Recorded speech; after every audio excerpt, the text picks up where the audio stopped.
To cut this floorboard at the correct angle, measure the length to the wall and then mark that length on the top edge and connect that point to the bottom corner. We can use this old soda can to create a DIY hot glue gun. We'll cut off the ends of the can and then wrap the can into the shape of a cone. Next, we'll tape a lighter near the tip and place a glue stick or some plastic inside. Ignite the lighter to melt some of the plastic inside the tip and press it out onto the surface that you need to glue. Our next project will be a table with collapsible legs made of PVC pipe.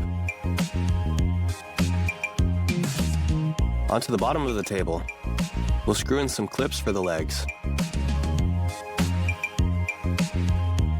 Then we'll install these pipe fittings to the corners. This is how we'll attach the legs to the table.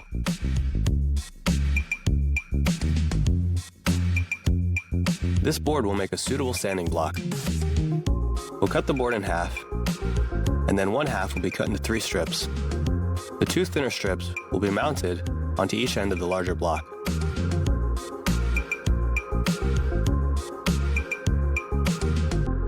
Now we'll wrap sanding paper around the block and hammer in our last piece onto the top of the sandpaper. Our sanding block holds our sandpaper nicely. We need to fasten this wire along this pipe. We'll use 2 zip ties, one around both the wire and the pipe, and one around the first zip tie. Then we'll cut off any excess plastic.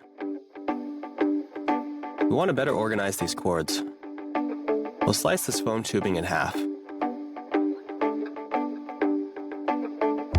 Now we'll mount it to the shelf. Pass the cords through the tubing. Then, we can wrap zip ties around the end to better secure it. Sanding baseboards can be tricky. We can use a deck of cards to trace the shape of our baseboards for our sandpaper.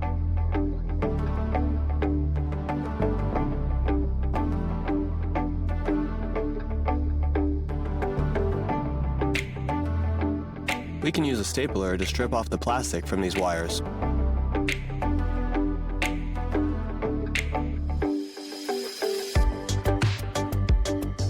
Here are 4 different ways to attach wires to terminals. The first one is a hook. The second one is a loop.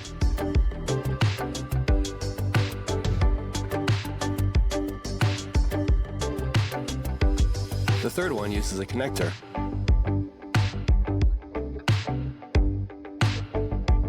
And the last one is an S shape.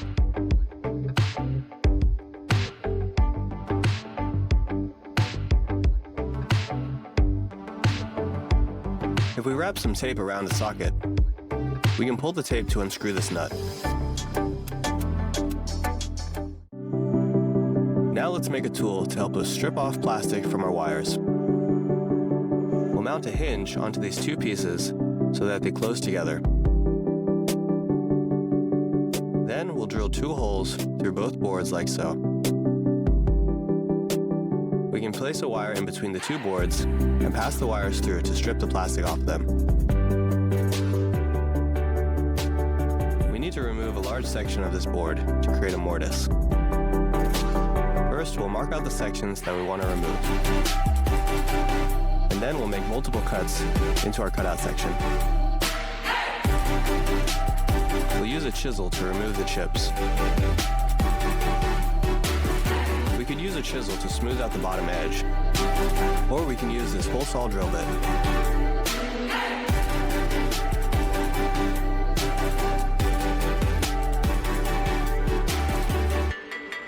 And as a nice change of pace from our usual programming, we're going to demonstrate how to ground wire. This is a joke, guys. Do not try this at home. It's a fast and easy way to create clips for PVC pipe. Cut off a small end of the PVC pipe and slice it in half lengthwise. Secure the half into the wall with a screw. Now we can press down to clip our PVC pipe into the 2 halves. Now we'll be installing a ball valve. We need to stop the flow of water from this pipe, so we'll use a dowel.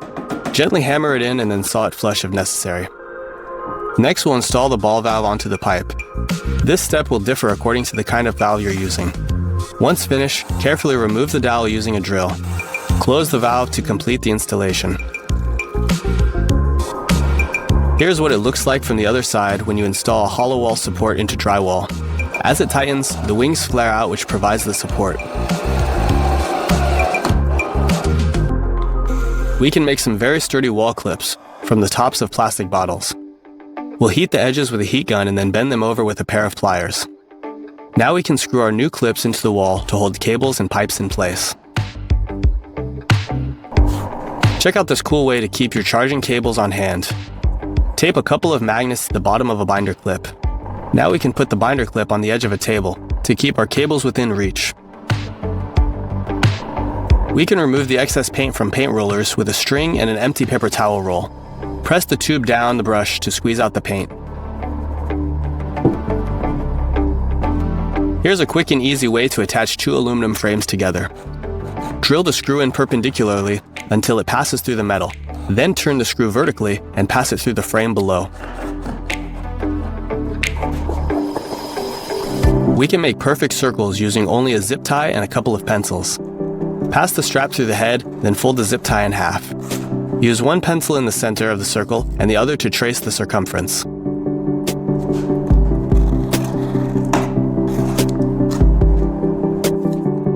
The bristles on brooms are easily damaged. We can extend their life by adding a bit of double-sided tape to sweep up any loose dust and protect the bristles.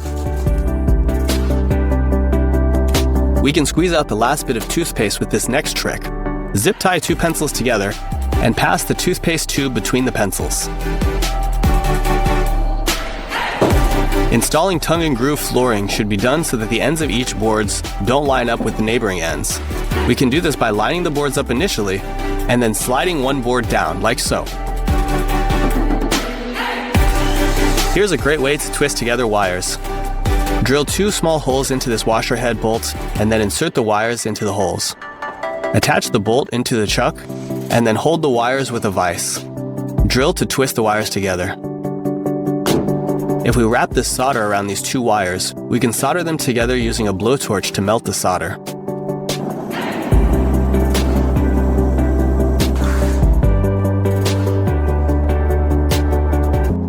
After long enough use, the stone on this circle knife sharpening machine is no longer square. We can fix that with the help of an angle grinder.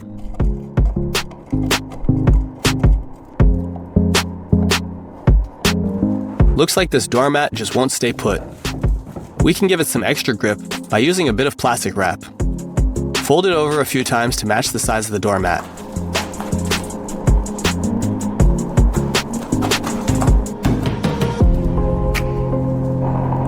How about a glass of orange juice?